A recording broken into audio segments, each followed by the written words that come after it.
রেশমি চুড়ি ঢাকায় শাড়ি কিনা দিমু তোরে, ঘর বানাইয়া থাকবো দুজন সাততলার উপরে রে, সাততলার উপরে।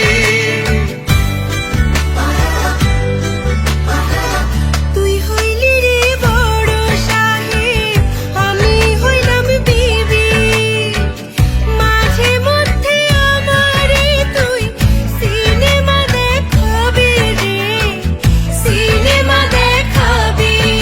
আরে সিনেমারও কথা শুই না, সিনেমারও কথা শুই না, ফুটিল আকাশে ঢাকা শহর আইসায় আমার আশা পুরাইছে, মনে আশা পুরাইছে।